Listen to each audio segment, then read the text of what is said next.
Hello, everyone.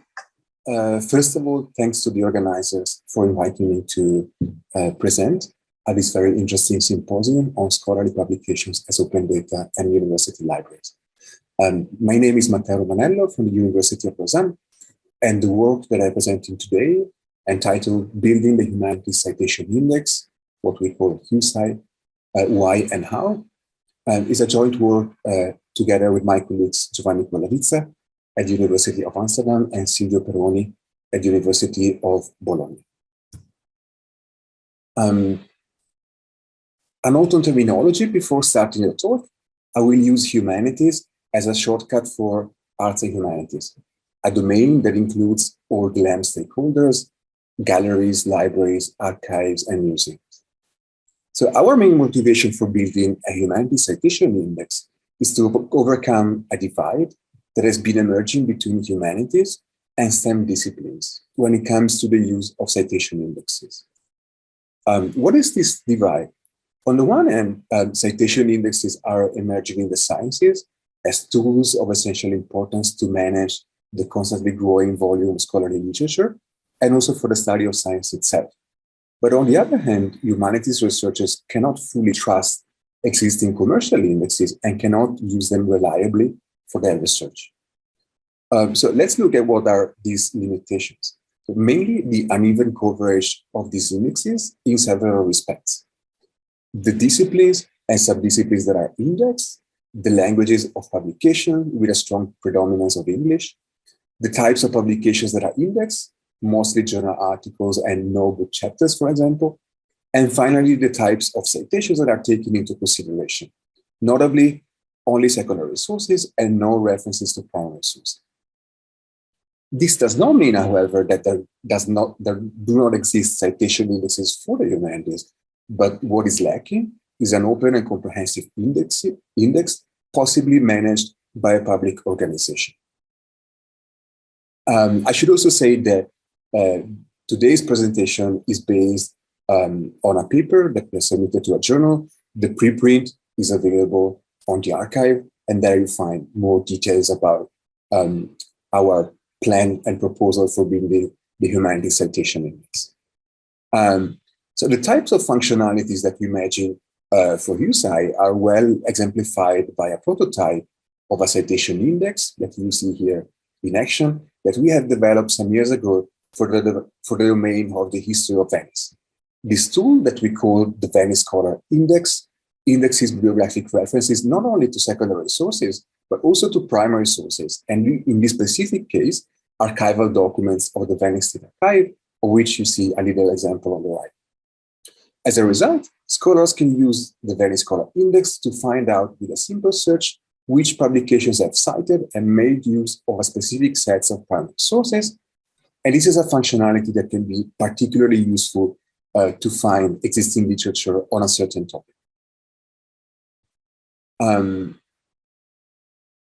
By analyzing the limitations of existing citation indexes from a humanities perspective, we are able to identify the characteristics that we believe a citation index should have in order to be useful for and trusted by humanities scholars. First, a comprehensive coverage of sources. In the humanities, there tends to be a higher volume of publications in languages other than English, while the degree of multilingualism may vary from discipline to discipline. Also, in addition to journal articles, books and monographs remain highly important and need also to be indexed. And finally, besides citations to secondary sources, we find those to primary sources, such as literary texts, archival documents, but also paintings, vases, and other museum objects. Second is the chronological depth. In fact, publications tend to appear at a slower pace, but at the same time, older publications tend to be cited for longer than in other disciplines. And this results in the importance of indexing older as well as newer literature. Third, it's essential to expose as much of the citation context as possible in order to allow scholars to understand the function of a given citation. As you can imagine, providing such a rich context can be a bit tricky in the case of publications under copyright, but I'll come back to this later in the slides. And the last, more than a characteristic, it's rather our preferred strategy for building this index. In fact, For researchers, the more an index is comprehensive, the more it is trustable. In fact, the lack of sources impacts the perceived quality of the index. Therefore, we believe that the best way is to proceed by indexing topically coherent batches of literature. Libraries will play a key role in the building of a Humanities Citation Index, not only because they hold collections of digitized scholarly literature, but also because their bibliographic catalogs can be extremely valuable resources to support the citation extraction process. However, if we want to be able to seamlessly integrate library catalog metadata into HuCI, it appears that a certain number of requirements need to be met.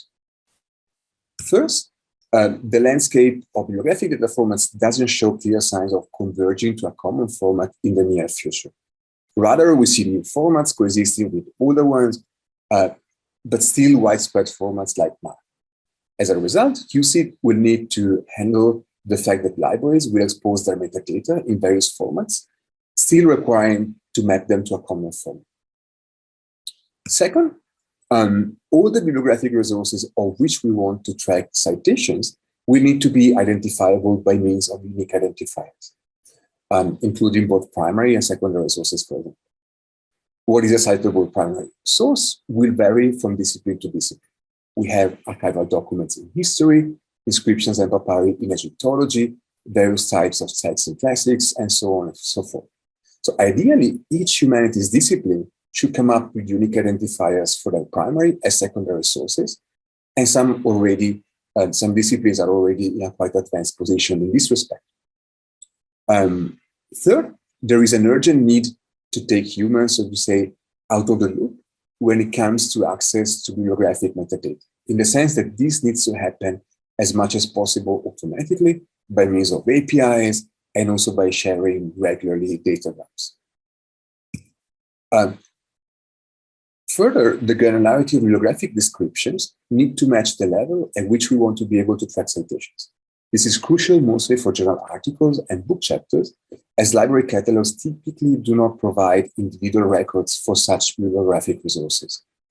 And finally, libraries should be encouraged to define explicitly open licenses for their data so as to maximize the possibilities of data reuse. So given these requirements for Humanities Citation Index, how can we build it? What is the research infrastructure that needs to be put in place for this index to exist? We propose an infrastructure consisting of 4 different layers that you see depicted in the image on the right-hand side. And I'll go through each of these layers over the next slides. We believe that the way forward is to establish a distributed and federated architecture. In fact, the creation of a citation index for the humanities may certainly appear to many as a daunting task, almost impossible to achieve. But it appears much less so if we imagine creating it with the help of a network of libraries, which should play a key and active role in this process. HuCI is designed as a federated and distributed research infrastructure, also in order to allow libraries to take up this active role. Moreover, such an architecture will allow for the collection-driven growth that I just mentioned, and also for keeping the digitized collections as close to their holders as they need to be, due, for example, to copyright restrictions, while at the same time freeing citation data. In fact, since citations are facts, they're not subject to copyright laws. And we call this model, this access model to data, open by default and closed by necessity. Finally, there is also a technical reasons for such a distributed and federated approach. In fact, we estimate that the storage needed for all citation data for the arts and humanities, only for the journal articles published from 1994 today, amounts to roughly 5.7 terabytes and to 30 billion of triples. Such a size of data storage can probably be coped with in a centralized way, but a distributed solution will definitely be more efficient and performant when it comes to data querying. So the first layer of our proposed research infrastructure is the data collection layer. This layer consists of a network of libraries from universities and GLAM institutions who act as the providers of citation data to HuCI. These libraries are responsible for the extraction of citation data from their digitized collections, as well as the curation of these citation data. Speaking of curation, I would like to emphasize that we believe that a modern concept of collection curation should also include the curation of structured documents, like, for example, citations, extracted by libraries automatically from their digitized collections. This federation of content providers guarantees to them the freedom to publish openly as much as they want, and they can. The minimum requirements would be to publish data under a public domain CC0 license, while the contents of their digitalized collection don't necessarily need to be open, but they can be accessible, for example, only to the local communities. Naturally, we understand that this may be a lot to ask from our libraries, and we believe that HuCI should facilitate actually this process. For this reason, we plan to build an open source software to support libraries in the process of extracting and curating citation data. We already developed a prototype of a similar tool for the Venice Scholar Index that I mentioned above, called Venice Scholar Library, and you see two screenshots here in the slide. Among its features, this tool provides machine learning components for the automatic extraction of bibliographic references, and also a user interface for the manual curation, meaning validation and correction of extracted citation data. And this type of software could be installed by each library in the network and help them to produce citation data out of their collections. The second layer of HuCI's research infrastructure is the data federation layer. And this is where the citation data are harvested from the network of libraries and aggregated into a federation of decentralized citation databases, which constitutes HuCI, to be implemented as a virtual triple store. Now, having federated repositories means that the data needs to be stored using the same shared data model across repositories. Otherwise, interoperability between them would simply be not possible. And one of the candidates for this shared data model is the Open Citations Data Model, which builds upon the SPAR, the Semantic Publishing and Referencing Ontologies, to represent bibliographic resources and citations, and uses also a combination of FOF and the provenance ontology to express statements about agents and data provenance. Another consequence of adopting a federated approach is that it implies the possibility of having duplicated records about publications and citations. In fact, it may well happen that the very same citation is extracted by two or more data providers independently, thus creating duplicates. And for this purpose, we also need to be able, to enable the harvesting of citation data from providers. And we need a layer of services, which constitutes the third layer of the proposed research infrastructure, to which I'll come now. This layer contains services that enable and regulate the flow of data between the different components of the Humanities Citation Index. These components are the virtual triple store of citation data, the federated network of libraries that act as data providers, also external providers of bibliographic metadata, such as archive and library catalogs, and finally, the providers of services that can enhance the quality of citation data, like disambiguation services and record deduplication services. More precisely, we can identify three types of services that are needed to make HuCI work. First, we need services to harvest citation data from the partnered libraries, either via Sparkle-based APIs or via web REST APIs built on top of Sparkle endpoints. Then we need services that will provide access to external bibliographic resources. These can be particularly useful in the process of extracting and disambiguating references, for example. And here we'll need to define an API specification for data exchange and also a common format for mapping the various existing bibliographic data formats. And finally, there are services that will enable us to improve the quality of data, like disambiguation services, or services to remove duplicate records. And here we also need to define an API specification to build pipelines of these services and to make them work together with the citation data of HuCI. The fourth and last layer is the one containing software applications that will directly tap into the citation data contained in the HuCI virtual triple store. This is the layer of the research infrastructure, which is more directly facing future users of HuCI, who will be either humanities scholars searching for literature on specific topics, or also bibliometrics researchers interested in analyzing humanities citation data. We envisage two main types of applications to interface with HuCI's data. So first, software components that do not aim to provide front-end functionalities for the data, but rather to facilitate access to the citation data store in HuCI's virtual triple store.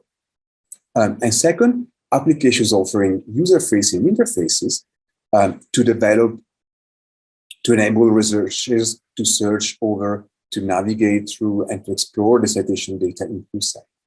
An example of citation index interface is the one of the already mentioned Venice Scholar Index, but there exists quite a large number of interfaces that could possibly be supported.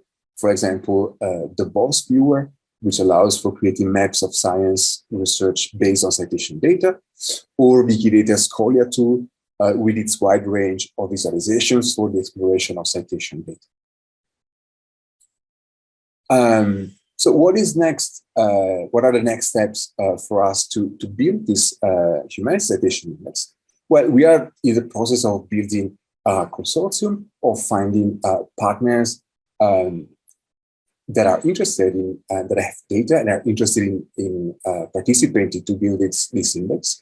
And for that, we will organize a workshop probably later next year to coordinate the further developments of this, which will probably be writing and finding proposal to get adequate funding to support this quite ambitious project. So if you are a research library representative, a developer or provider of bibliographic services, or a bibliometrics researchers, do get in touch with us if you're interested to follow the developments of this project. To conclude, many thanks for your attention. And again, you find a preprint of the article on which this talk is based on the archive, where you find more details about the different aspects of the Humanities Citation Index that I've outlined.